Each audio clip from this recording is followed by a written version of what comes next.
الحمد للہ رب العالمین والصلاة والسلام علی رسولہ الکریم وعلی آلہ واصحابہ اجمعین برحمتک یا ارحم الراحمین والحمد للہ رب العالمین۔ حاضرین محترم، آج ہم انشاءاللہ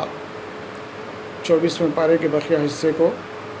اور 25ویں پارے کو انشاءاللہ سنیں گے۔ 24ویں پارے میں سورہ زمر کے بعد سورہ مومن سننے کو ملتی ہے۔ سورہ مومن کے اندر اللہ تبارک تعالیٰ فرماتا ہے کہ عرش الہی کے اطراف جو فرشتے ہیں، عرش الہی کو تھامے ہوئے جو فرشتے ہیں، کتنے مخرب فرشتے اللہ تبارک و تعالیٰ کے عرش کو تھامے رکھنے والے فرشتے، کتنے مخرب فرشتے ہوتے ہیں، کتنے مقدس فرشتے ہوتے ہیں۔ وہ فرشتے اہل ایمان کے حق میں دعائے مغفرت کرتے رہتے ہیں، اہل ایمان کے حق میں کہ اے اللہ جو کچھ بھی تیری فرما برداری کریں گے، مالک ان کو تو مغفرت فرما دے، ان کو جنت کے اندر داخل فرما دے۔ جتنی محنت، جتنی کوشش وہ ایمان کے لیے کر رہے ہیں، اللہ ان کی کوششوں کو قبول فرما۔ اس طرح سے وہ مقدس قسم کے فرشتے جو اللہ کے عرش کو تھامے ہوئے ہیں، نہ صرف اہل ایمان کے لیے بلکہ ان کے اہل و عیال کے حق میں بھی، بیوی بچوں کے حق میں بھی دعائیں مغفرت کرتے رہتے ہیں کہ مولا ان کی جو ہے مغفرت کر دے،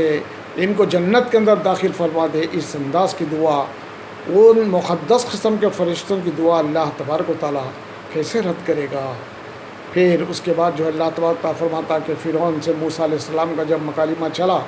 موسیٰ علیہ السلام جو ہے یہاں پر اللہ تبارک و تعالیٰ صرف تھوڑا واقعہ بیان کیا کہ جو ہے فرعون کتنا گھمنڈی تھا، کتنا جو ہے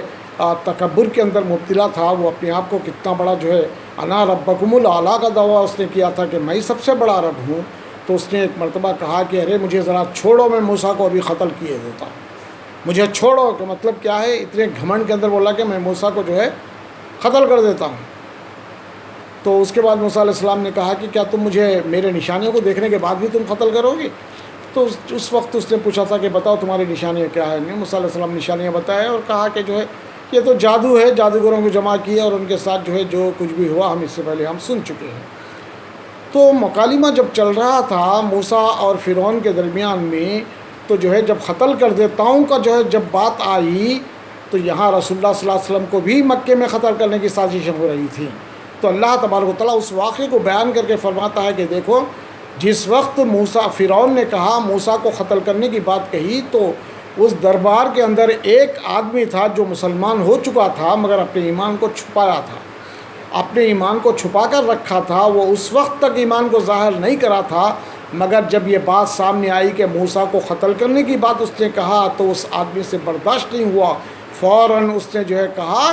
کہ بادشاہ بولے جو ہے کیا تم ایک آدمی کو صرف اس بات کے لیے تم قتل کرو گے کہ وہ کہتا ہے کہ میرا رب ایک ہے، اس کی بندگی کو کرنا چاہیے؟ مجھے ڈر ہے کہ اگر ان کی بات کو تم نہیں مانے تو اللہ تبارک و تعالیٰ اس سے پہلے کی قوموں کو جس طرح سے عذاب کے اندر مبتلا کر کے صفحے ہستی سے ختم کر دیا کہ ایک دن آئے گا کہ تم کو بھی پچھتانا پڑے گا، تم کو بھی اللہ عذاب کے اندر گرفتار کرے گا۔ اس طرح سے اپنے ایمان کو چھپا کر رکھا تھا، مگر برملا اس وقت جب جو ہے بات آگے بڑی، قتل کی بات آ گئی تو وہ برداشت نہیں کر سکا، موسیٰ علیہ السلام کے سپورٹ کے اندر کھڑا ہو گیا اور اعلان اس نے کیا۔ تو اللہ تبارک و تعالیٰ پوچھتا ہے ان باتوں کے ذریعے سے اس واقعے کو بیان کر کے کہ دیکھو محمد صلی اللہ علیہ وسلم کو بھی قتل کرنے کی سازشیں ہو رہی ہیں، کیوں تم محمد صلی اللہ علیہ وسلم کے سپورٹ کے اندر کیوں نہیں کھڑے ہوتے تم؟ اس انداز سے اللہ تبارک و تعالیٰ اس واقعے کو وہاں بیان کیا۔ پھر اس کے بعد جو ہے اللہ تبارک و تعالیٰ نے فرمایا کہ جو ہے تم مجھے پکارو، میں تمہاری دعاؤں کو قبول کروں گا، میں تمہاری دعاؤں کو تم اگر رات میں، اللہ کے نبی صلی اللہ علیہ وسلم فرماتے ہیں کہ بندہ اگر رات میں کروڑ بدلتے ہوئے بھی اللہ اگر کہتا ہے تو اللہ تبارک و تعالیٰ فوراً جواب دیتا ہے کہ بتا میرے بندے کیا تکلیف ہے تجھے؟ اتنا قریب، شعرک سے زیادہ قریب رہنے والا وہ پروردگار کہتا ہے کہ مجھے پکارو، میں تمہاری دعاؤں کو سنتا ہوں اور تمہاری دعاؤں کو قبول کرتا ہوں۔ ایک موقع پر اللہ کے رسول نے فرمایا کہ اللہ تبارک و تعالیٰ فرماتا ہے کہ بندے کے ہاتھوں کو اٹھنے کے بعد جب وہ دعا کرتا ہے تو اس کے خالی ہاتھوں کو واپس لوٹانا مجھے شرم آتی ہے اس سے۔ اس کے پاس کسی چیز کی کمی نہیں ہے، ضرورت اس بات کی ہے کہ ہم طریقے سے، ڈھنگ کے ساتھ اللہ کے سے دعا کریں۔ اللہ کے رسول صلی اللہ علیہ وسلم فرمایا کہ تم طریقے سے دعا کیا کرو، پورے یقین کے ساتھ دعا کرو، ایسا مت کہو کہ مالک اگر تو چاہے تو ایسا کر، نہیں، پورے یقین کے ساتھ کہ میرا مولا میری دعا کو سننے والا بھی ہے اور قبول کرنے والا بھی ہے، یقین کے ساتھ دونوں ہاتھوں کو اٹھا کر۔ اور پھر طریقے کے ساتھ، جس طرح سے سورہ فاتحہ کے اندر سکھایا گیا کہ پہلے سورہ فاتحہ میں کیا سکھایا گیا، ہماری اصل دعا کیا تھی؟ ہماری اصل دعا تھی کہ اہدنا الصراط المستقیم صراط الذین انعمت علیہم غیر المغضوب علیہم ولا الضالین، اے اللہ تو ہمیں سیدھا راستہ چلا، ان لوگوں کا راستہ جس پر تو نے انعامات کو نازل کیا، اور اس راستے سے بچا جس پر تیرا غضب نازل ہوا۔ اس دعا کو، اس مدعا کو اللہ کے سامنے رکھنے کے لیے پہلے الحمدللہ رب العالمین، تمام تعریفیں اس کی تعریف کے گن گاؤ، پہلے اس کو مانو، اس کے رحمان و رحیم ہونے کا جو ہے بات کرو، پہلے اس کو پھسلاؤ، اس کو جو ہے اس کو خوش کرنے کی کوشش کرو، اس کی تسبیح کرو، اس کی تعریف کرو، پھر اس کے بعد رسول اللہ صلی اللہ علیہ وسلم پر درود بھیجو، پھر اس کے بعد جو ہے اپنی دعا کو اللہ کے سامنے رکھو پورے یقین کے ساتھ، گڑ گڑاتے ہوئے، اور جو ہے غائبانہ طریقے سے نہیں، دماغ کہیں غائب ہے اور جو ہے زبان کے اوپر دعائیں چل رہی ہیں، نہیں، ایسا نہیں، بلکہ پورے خشوع اور خضوع کے ساتھ دعا کو اللہ کے سامنے رکھو۔ اللہ تعالیٰ لازماً دعاؤں کو قبول کرے گا۔ اللہ کے رسول نے فرمایا کہ دعاؤں کے سلسلے میں اللہ تبارک و تعالیٰ 3 طریقوں کے اختیار کرتا ہے۔ ایک طریقہ یہ ہے کہ فوری دعا قبول کر لیتا، یا ایک طریقہ یہ ہے کہ جو ہے اگر بندے کو کچھ نقصان کا اندیشہ ہے اس وقت دعا کے قبول کرنے میں تو تھوڑا دیر کریں گا مالک کو، اس کے بعد دعا کو قبول کریں گا، یا تیسرا جو ہے آخرت کے لیے اس کو محفوظ کر دیں گا۔ تو اس کے بعد اللہ کے رسول فرماتے ہیں کہ جن بندوں کی دعائیں دنیا میں قبول اگر کسی وجہ سے نہیں ہوئیں تو آخرت کے اندر اس کو جو انعامات ملیں گے اس کو دیکھ کر بندہ تمنا کرے گا کاش کہ دنیا میں میری ایک دعا بھی قبول نہ ہوتی تو کتنا اچھا تھا، اس طرح کی تمنا وہ کرے گا۔ تو بہرحال دعائیں ضائع نہیں ہوتی ہیں، اللہ سے دعا لازماً کرنا چاہیے۔ ایک موقع پر اللہ کے نبی نے فرمایا کہ اللہ تبارک و تعالیٰ اس شخص کو گھمنڈی سمجھتا، تکبر والا سمجھتا، جو عبادت کرنے کے بعد اللہ سے نہیں مانگتا، اللہ سے دعا نہیں کرتا، نہیں مانگتا، اس کو تکبر والا سمجھتا ہے اللہ تبارک و تعالیٰ۔ اس لیے ہمیشہ عاجزی کی روش ہونی چاہیے، عاجزی کے ساتھ اللہ تبارک و تعالیٰ کے سامنے پیش ہونا چاہیے، اور دونوں ہاتھوں کو اٹھا کر پورے یقین کے ساتھ کہ اس کے پاس کسی چیز کی کمی نہیں ہے، اس کے پاس کسی چیز کی کمی نہیں ہے، البتہ کبھی دیر ہو سکتی ہے، وہ بھی مصلحتاً۔ مثال کے طور پر اگر ہمارا بچہ بیمار ہو گیا، بہت زیادہ بیمار، ٹائیفائڈ کے اندر ہے، ڈاکٹر بولا کہ جو ہے یہ چیزیں اس کو 2 مہینے تک اس کو یہ چیزیں نہیں کھلانا۔ اب آپ نہیں کھلائیں گے، ماں باپ، بچہ روئیں گا، بلبلائیں گا، تم کیسے ماں باپ ہو، مجھے تکلیف ہو رہی ہے، مجھے چاہیے یہ چیز، مجھے پلاؤ جو ہے یہ، تو ماں باپ بولیں گے نہیں پلا سکتے ابھی ہم، کیونکہ وہ ٹائم گزرنا ہے، وہ ٹائم تک ہم تم کو پلائیں گے، کھلائیں گے تو تمہارا نقصان ہو جاتا ہے۔ اس لیے چاہے بچہ کتنا بھی روئے، ماں کی ممتا، باپ کی ممتا، دل کے اندر باپ کی جو ہے پیار دل کے اندر رہتا، ترس کھا کے بھی جو ہے وہ کچھ نہیں کر سکتے بچے کے سلسلے میں۔ جب وقت گزر جائے گا تو اس سے اچھے بہترین قسم کے چیزیں لا کر کھلائیں گے۔ اللہ تبارک و تعالیٰ کا معاملہ بھی یہی ہوتا ہے، مصلحتاً کبھی کبھی اللہ تبارک و تعالیٰ ان دعاؤں کو ذرا دیر سے قبول کریں گے اگر بندے کو کچھ نقصان ہونے کا اندیشہ ہے۔ پھر اس کے بعد اللہ تبارک و تعالیٰ فرماتا ہے کہ جو ہے بڑی بڑی دنیا کے اندر نہیں دیکھتے ہو تم کہ بڑے بڑے جائیدادیں لوگ چھوڑ کر کوئی چیز لے کر نہیں گئے، دنیا کو کمانے کے لیے اتنی کوشش، اتنی محنت کرتے ہیں، اگر اتنی محنت آخرت کے لیے کر لیتے تو بہت زیادہ اچھا تھا۔ دنیا کے لیے محنت کرتے، کما کر رکھتے ہیں، مگر آخری میں کوئی چیز نہیں کرنے جاتی ہے۔ آج دیکھو کتنے کھنڈرات، کتنے بڑے بڑے بلڈنگ، کتنے کیسے کیسے قلعے بنا کر چھوڑ کر چلے گئے، مگر اسلام کا کوئی کام نہیں کرے۔ عثمان علی بادشاہ ہے، کیسے کیسے بلڈنگیں چھوڑ کر چلے گئے، گورنمنٹ اس کے اوپر قبضہ کر لی اس زمانے میں جو ہے۔ تو بہرحال انسان کوئی چیز بھی ساتھ لے کر نہیں جاتا، اس لیے ہمیشہ آخرت کو سنوارنے کی انسان کو کوشش کرنی چاہیے۔ پھر اس کے بعد سورہ حامیم سجدہ شروع ہوتا ہے۔ یہ اس وقت جو ہے حامیم سجدہ صورت اس وقت نازل ہوئی جب حضرت حمزہ جو ہے کا قبول اسلام کا واقعہ پیش آیا تھا۔ ہوا یہ کہ ایک مرتبہ حضرت حمزہ رضی اللہ تعالیٰ عنہ شکار سے واپس لوٹ رہے تھے، اسی دن صبح میں جو ہے ابو جہل حضور اکرم صلی اللہ علیہ وسلم کے ساتھ بہت زیادہ بدسلوکی کی، بہت زیادہ جو ہے یعنی غلط طریقے سے پیش آیا۔ تو جب وہ حضرت حمزہ جو ہے شہر میں داخل ہو رہے تھے مکے کے اندر، تو ان کی جو لونڈی تھی اس نے کہا کہ آپ کو کیا فکر ہے؟ بولے آپ تو مزے میں شکار سے ہی آپ کو فرصت نہیں ملتی، آپ کو معلوم ہے کہ آج کے آپ کے بھتیجے کے اوپر آج کیا گزرا ہے؟ انہوں نے کہا کہ کیا گزرا میرے بھتیجے کے اوپر؟ تو اس وقت تک ایمان قبول نہیں کرے تھے حضرت حمزہ، تو کیا ہوا میرے بھتیجے کو؟ تو اس نے کہا کہ آج جو ہے ابو جہل نے بہت زیادہ جو ہے تکلیف دی حضور صلی اللہ علیہ وسلم کو، بہت زیادہ تکلیف دی، بہت زیادہ بدسلوکی اس نے کی اور بہت تکلیف دی ہے۔ تو اس نے کہا کہ اچھا بولے میرے بھتیجے کے ساتھ ابو جہل نے ایسا کیا. فوراً وہ اپنے گھر کو آنے کے بجائے جو ہے ابو جہل کی تلاش میں نکلے. ڈھونڈتے ڈھونڈتے اس کو جب وہ ملا تو تیر اٹھائے کمان اٹھا کر جو مارے سر کے اوپر تو زخمی کر دیے, خون جاری ہو گیا. اور اس کے بعد سیدھے حضور صلی اللہ علیہ وسلم کے پاس آئے. خانہ کعبہ میں بیٹھے ہوئے تھے اللہ کے رسول. آئے, آ کر کہا کہ بھتیجے خوش ہو جاؤ, میں تمہارے دشمن کے ساتھ بدلہ لے لیا ہے. بولے وہ آپ کو بہت ستایا ہے یار, میں نے اس کے ساتھ بدلہ لے لیا, اس کے سر کو پھوڑ کر آ رہا ہوں, خوش ہو جاؤ تم. تو رسول اللہ سیدھا بیٹھ گئے اور فرمایا کہ چچا مجھے کوئی زیادہ خوشی نہیں ہوئی اس سے. بولے اس سے خوشی نہیں ہوئی, تیرے ساتھ بدسلوکی اس نے کیا اور میں اس کا بدلہ چکا دیا, اس کا سر کو پھوڑ کر آیا, آپ کو خوشی نہیں ہوئی؟ بولے آخر آپ کو کس بات سے خوشی ہوتی میرے بھتیجے؟ انہوں نے کہا کہ چچا آپ کے زبان سے میں کلمہ سننا چاہتا ہوں, اس سے زیادہ خوشی مجھے کسی اور بات سے نہیں ہوگی. بس اتنا ہی ہے, لے لے سن لے, لا الہ الا اللہ محمد رسول اللہ. یہ کہتے ہوئے حضرت حمزہ اسلام قبول کر لیتے ہیں. اب اس کے بعد جو ہے اور زیادہ اسلام کے لیے طاقت مل جاتی ہے. پھر جو ہے اللہ تبارک تعالیٰ اس صورت کے اندر فرماتا ہے کہ جن لوگوں نے کہا کہ اللہ ہمارا رب ہے, پھر ثابت قدم رہے, یقیناً ان کے اوپر فرشتے نازل ہوتے ہیں. جو بھی ایمان لائے اور ثابت قدم رہے, ایمان سے پھر نہیں گئے, چاہے کتنے بھی تکالیف کے پہاڑے کیوں نہ ان کے اوپر آئیں, کتنے مشکلات کیوں نہ ان کو جھیلنے پڑے, کتنے بدنامیاں ان کے سامنے کیوں نہ آئیں, کتنے نقصانات چاہے ان کا کتنے کچھ بھی ہو جائے, مگر وہ ایمان کو نہیں چھوڑیں گے, ثابت قدمی کا مظاہرہ کریں گے, تو اللہ تبارک تعالیٰ فرماتا ہے کہ ان کے اوپر ہمارے فرشتے نازل ہوتے ہیں. تاریخ بتاتی ہے کہ جنگوں کے موقع پر مختصر سی ٹیم ایک بڑی جو ہے زبردست فوج کے ساتھ جو ہے ٹکر لے کر جو ہے ان کو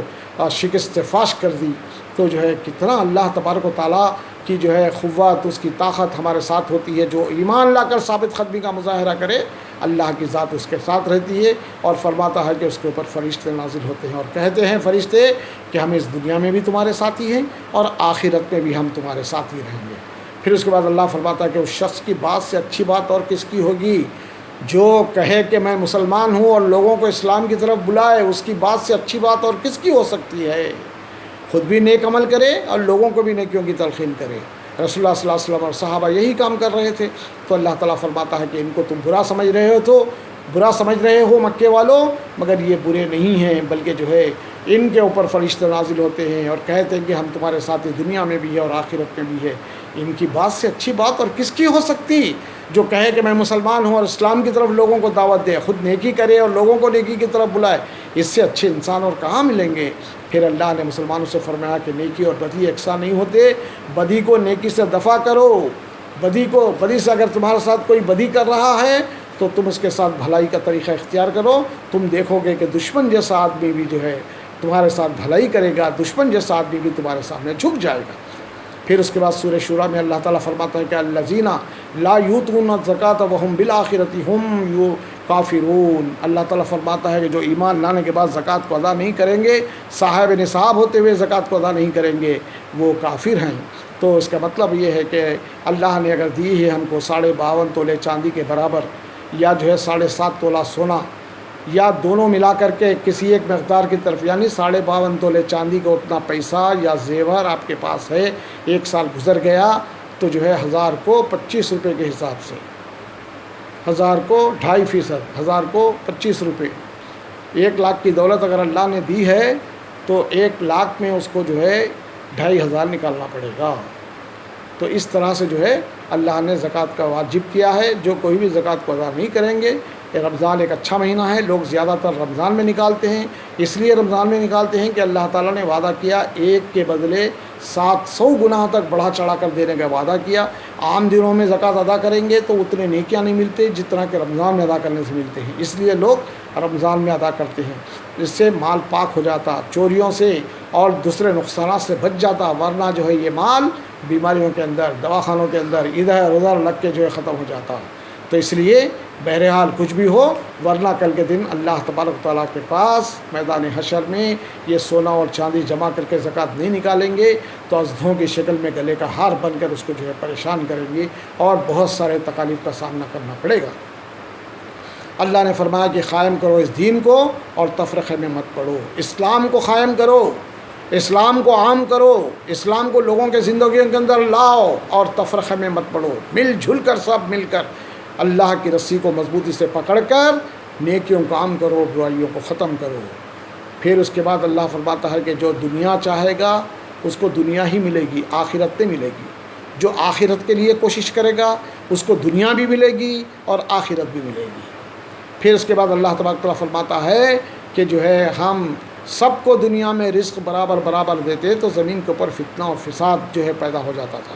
اس لیے ہم کسی کو نپا تلا دیتے ہیں، کسی کو بے انتہا رزق دیتے ہیں، کسی کو آزماتے ہیں، کسی کو غریب رکھ کے آزماتے ہیں، کسی کو امیر بنا کے آزماتے ہیں۔ تو بہرحال اللہ تبارک و تعالیٰ کی یہ منشا ہے، یہ ایک اس کی جو ہے مصلحت ہے، کسی کو نپا تلا، کسی کو بے انتہا دینا۔ پھر اللہ نے فرمایا کہ تم بڑے بڑے گناہوں سے پرہیز کرو، بے حیائی کے کاموں سے پرہیز کرو تو اللہ تعالیٰ تمہارے چھوٹے موٹے گناہوں کو معاف فرما دے گا۔ پھر فرمایا کہ غصہ آنے پر درگزر کرو۔ غصہ انسان کے لیے اچھی چیز نہیں ہے، شیطان کے لیے جو ہے وہ صحیح چیز محسوس ہو سکتی، مگر انسان کے لیے غصہ صحیح نہیں ہے۔ اللہ کے رسول نے فرمایا غصہ آیا تو بیٹھ جاؤ، بیٹھنے کے بعد بھی غصہ نہیں جا رہا تو لیٹ جاؤ، پھر اس کے باوجود بھی نہیں جا رہا تو وضو بنا لو۔ تو بہرحال غصہ مسلمان کے لیے زیب نہیں دیتا۔ پھر اس کے بعد اللہ تعالیٰ فرماتا ہے کہ جو اللہ کا حکم مانتے ہیں ان کے لیے ضروری ہے کہ وہ نماز کو قائم کرے اور زکوٰۃ کو ادا کرے اور اسی کے اوپر جو ہے بھروسہ کر کے زندگی گزارے۔ پھر سورہ زخرف جو ہے سننے کو ہم کو ملتی ہے، اس کے اندر اللہ تعالیٰ نے فرمایا کہ یہ ام الکتاب ہے، بڑی بلند مرتبے اور حکمت والی یہ کتاب ہے۔ پھر اس کے بعد اللہ نے فرمایا کہ جو ہے لوگ بیزار ہو رہے ہیں آیتوں کو سن سن کر، غیر مسلم جو تھے ان کے سامنے جب سنایا جاتا تو وہ بڑے پریشان ہو جاتے تھے، تو اللہ تعالیٰ فرماتا ہے کہ کیا ہم بیزار ہو کے جو ہے نصیحت کرنا چھوڑ دیں؟ یہ ہماری رحمت ہے کہ ہم برابر آپ کو نصیحت کرتے چلے جائیں، نہیں معلوم کہ کب آپ کا دل پسٹ جائے اور کب اسلام کی طرف تمہارا دل جو ہے مڑ جائے۔ تو پھر فرمایا کہ جو ہے نافرمانوں پر جو ہے اللہ تبارک و تعالیٰ، جو آدمی نافرمانی کے اندر بس اسی میں زندگی گزارتے رہتا، اللہ اس کے اوپر ایک شیطان کو مسلط کر دیتا اور شیطان کہتا کہ تم جو کچھ بھی کر رہے ہیں صحیح کر رہے ہیں، چلو بس اسی راستے پر چلتے رہو۔ انسان سمجھتا کہ میں جو بھی کر رہا ہوں پھر صحیح کر رہا ہوں، مگر آخرت میں پہنچنے کے بعد جو ہے جب اس کو محسوس ہوگا کہ شیطان جو کہہ رہا تھا مجھے وہ غلط تھا، تو اس وقت کہیں گا کاش کہ تیرے اور میرے درمیان مشرق اور مغرب کا فاصلہ ہو جاتا تو کتنا اچھا تھا، تو بدترین جو ہے میرا دشمن نکلا، تو اس انداز سے پچھتائیں گا انسان وہاں۔ پھر جو ہے اللہ تبارک تعالیٰ فرماتا ہے سورہ دخان کے اندر کہ جو ہے ایک مرتبہ اللہ کے رسول صلی اللہ علیہ وسلم تنگ ہو کے دعا کیے تھے کہ مالک جس طرح سے یوسف علیہ السلام کے قوم کے اوپر قحط نازل کیا تھا اس طرح کا قحط نازل کر پروردگار ان کو تھوڑا سا سبق ملے۔ اللہ تعالیٰ ان کی دعا کو قبول کیا اور ایک ایسا قحط نازل کیا، 2-2.5 سال تک جو ہے بہت زیادہ قحط، بھوکوں مرنے لگے، قوم کے لوگ جو ہے بھوکوں مرنے لگے۔ تو ایسے میں جو ہے بڑے بڑے سردار رسول اللہ صلی اللہ علیہ وسلم کے پاس آ کر کہنے لگے کہ اے ہمارے بھائی، ہماری قوم کے تم فرد ہو، تمہاری قوم جو ہے بھوکوں مر رہی ہے، دانے دانے کو تلس رہی ہے، صلہ رحمی کیجئے، دعا کیجئے اللہ سے اور اس بلا سے نجات دلائیے، قحط کو دور کروائیے، انشاءاللہ جو ہے ہم ایمان قبول کریں گے۔ اللہ تعالیٰ فرماتا ہے اللہ کے رسول جب دعا کرے تو اس وقت اللہ نے فرمایا کہ اس سے پہلے کے قوم بھی جو ہے اسی طرح کے ہر دھرم تھے، جب جو ہے بلا دور ہو جاتی تو اس کے باوجود ایمان لانے کے لیے تیار نہیں تھے، ٹھیک ہے بولے ہم قحط سالی کو ہٹا دیں گے، اور اس کے بعد ایسی بارش ہوئی کہ قحط ختم ہو گیا، لوگ سیراب ہو گئے، بہترین طریقے سے فصلیں اگنے لگی، مگر اس کے باوجود ہر دھرم قسم کی قوم وہ جو ہے ٹس سے مس ہونے کے لیے تیار نہیں تھی۔ پھر جو ہے فرمایا کہ جو کوئی بھی اللہ تبارک و تعالیٰ کے راستے کو اختیار کر کے زندگی گزارے گا، اللہ تبارک و تعالیٰ اس کی دنیا کو بھی سنوارے گا اور آخرت کو بھی سنوارے گا۔ جو منمانی طریقے سے شیطان کے بتائے ہوئے راستے کے مطابق اپنی زندگی گزارتا چلا جائے گا تو سوائے پچھتاوے کی کوئی چیز حاصل نہیں ہوگی۔ حاضرین محترم، آج 21واں روزہ گزر چکا ہے، شاید اب 8-9 روزے جو ہے باقی رہ گئے ہیں، تو بہرحال ان روزوں کو بھی اب یہ دیکھتے دیکھتے ہاتھ سے نکل جائیں گے، ہم چاہے بھی تو نہیں روک سکیں گے میرے بھائیوں۔ رمضان ختم ہونے کے بعد بھی ہم اسی طرح سے کھڑے رہیں گے، جیسے جو ہے روزہ رکھنے والے بھی اسی طرح سے کھڑے رہیں گے، روزہ نہیں رکھنے والے بھی ویسے کھڑے رہیں گے، تراویح پڑھنے والے بھی اسی طرح سے کھڑے رہیں گے، تراویح نہیں پڑھنے والے بھی اسی طرح سے کھڑے رہیں گے، راتوں میں تہجد اور ذکر و استغفار کرنے والے بھی اسی طرح سے کھڑے رہیں گے، جو نہیں کریں گے وہ بھی اسی طرح سے کھڑے رہیں گے، مگر دونوں گروپس کے اندر ایک زبردست قسم کا فرق ہوگا۔ ایک گروپ جو اللہ کی فرما برداری میں گزارے یہ دن جو ہے 9 دن، وہ اللہ کے قرب کے اندر رہیں گے، ان کی جو ہے بخشش ہو جائے گی، نجات ہو جائے گی، اور جو ہے نافرمانی کی روش کو اختیار کر کے اللہ کو راضی کرنے کے اندر ان اوقات کو نہیں لگایا، وہ بھی کھڑے تو رہیں گے، ان کی بھی کوئی طاقت میں اضافہ تو نہیں ہوگا اور ان کی طاقت میں کمی تو نہیں ہوگی، مگر اللہ تبارک و تعالیٰ سے دور ہو جائیں گے وہ، اور جو ہے اللہ تبارک و تعالیٰ کے غضب کے اندر گرفتار ہو جائیں گے۔ تو بہرحال ہمارے لیے ضروری ہے کہ ہم جو کچھ بھی بچے ہوئے لمحات ہیں اس کے ایک منٹ کو بھی ہم جو ہے غفلت کا شکار نہ بنائیں۔ مرد حضرات بھی مزے میں گھروں میں بیٹھے ہوئے ہیں، ہر ایک جو ایک ایک نماز کی فکر کیجیے، ایک ایک روزے کی قدر کیجیے، ایک ایک تراویح کی قدر کیجیے، ذکر و استغفار کی قدر کیجیے، تہجدیں پڑھیے، رات میں زیادہ حصہ اللہ تبارک و تعالیٰ کی لو کے اندر لگائیے، اور یہ تاخراتیں ہیں، ان تاخراتوں کے ایک ایک منٹ کو بھی جو ہے آپ ضائع ہونے مت دیجیے۔ اللہ سے زیادہ دعا کر کے اپنی مغفرت کروائیے، نہیں معلوم کہ آئندہ رمضان کیسا رہے گا، کیا رہے گا، کون رہیں گے، کون نہیں رہیں گے، اس لیے جو ہے ہمارے لیے ایک اچھا موقع ہے، اللہ نے موقع دیا ان افراد کو جو رمضان کے آنے سے پہلے چل بسے دنیا سے، ان کو وہ موقع نہیں ملا، مگر ہم کو اللہ کا شکر ہے، اور شکر اس طرح سے ہم ادا کریں کہ اس ماہ مبارک کو اس کے جو ہے قدر کرتے ہوئے گزاریں تو دنیا و آخرت ہماری سنورے گی۔ ربنا آتنا فی الدنیا حسنۃ وفی الآخرۃ حسنۃ وقنا عذاب النار، وصلی اللہ تعالی علی خیر خلقہ محمد وعلی آلہ وصحبہ اجمعین برحمتک یا ارحم الراحمین، الحمد للہ رب العالمین۔